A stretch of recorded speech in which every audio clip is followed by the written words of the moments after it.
So Maya, welcome to Portugal.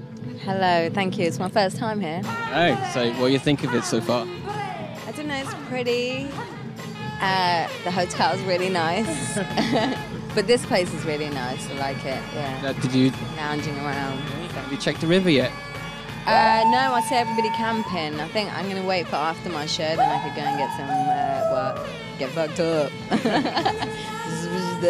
Yeah. So tell me about this album. I heard it was really complex because you were going around the world checking just new sounds. Yeah, I think complex, overworked, but sounds underworked.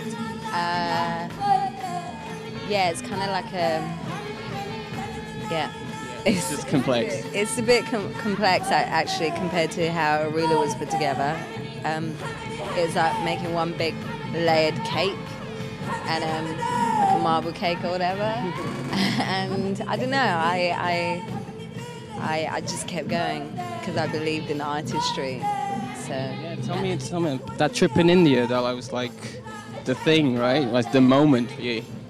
yeah, I think when I couldn't get into the US and I just desperately wanted to be at home, like that's all I wanted. And to just have like the same train of thought every day. You wake up and you have a routine and you have a space and you have like a bed that's yours and stuff. And I just didn't. Like I moved out of my house in 2005 and then I was just on the road. And even for recording this album, I was still on the road. It felt like, I just never got home. And so I guess, this is probably more purist in the sense that it's more worldly compared to like Arula was just conceptually more worldly, whereas this one I think realistically is. And yeah. That's it. I guess India was a starting point, And then because you were meant to work with Timbaland on this album, wasn't it? You went to the studio, but then you didn't like it. Was it like that? No, it's not like that. I went to the studio, but I only had a week there because he wanted me to work on his album. And so I was like, okay, I'll do the week, and then I was going to go back to London to renew my visa because I only had like a month visa. So I went to work with Blackstar and then Timbaland. So I ran out of time with them, and it just by then I already had so much stuff to do in my album that I was always saying to myself, look, whatever happens, happens. Like, if I don't get in, that's cool. I'm not going to cry about it and be completely lost and go, shit, what the fuck am I going to do? You know what I mean? So I always had like this other thing that I was making underground, in some cave. And then I came out to the mansions in Beverly Hills now and again. And, it didn't stick for me. It wasn't my lifestyle. So I went back to the cave and sort of made some more shit. Back to this venue.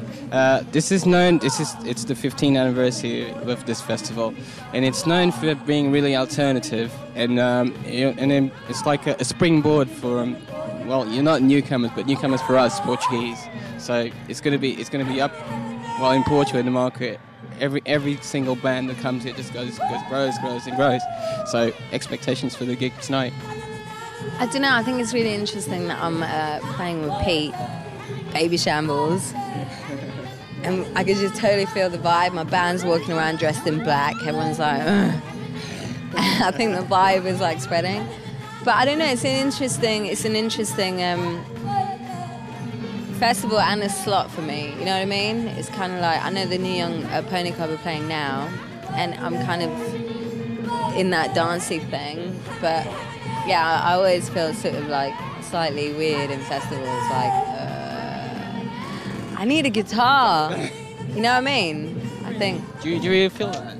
Because I've seen a bit of footage of your concerts, and it's fine. Because the groove, you got the beats, you got everything. Well, yeah, I think bringing like a dance and a club sound to the mainstream or to a bigger sort of festival audience and stuff. It's a challenge, you know what I mean? But like when I make music, I always think I'm going to play it at like a little club for 300 people, you know what I mean? You never sort of picture yourself in front of 220,000. Exactly, you don't. When you're making it, you're like, oh yeah, and then if I was just really drunk and it was just me and this speaker and then I had this, I felt good, and then you're like, fuck, you have to present it, and you never think that until you finish. So Thank you very much for your time. that's okay. Hey, what's up? This is M.I.A. on the Sic Radical. Keeping it sick, keeping it radical. Don't watch me, watch yourself. Peace. Thank you very much.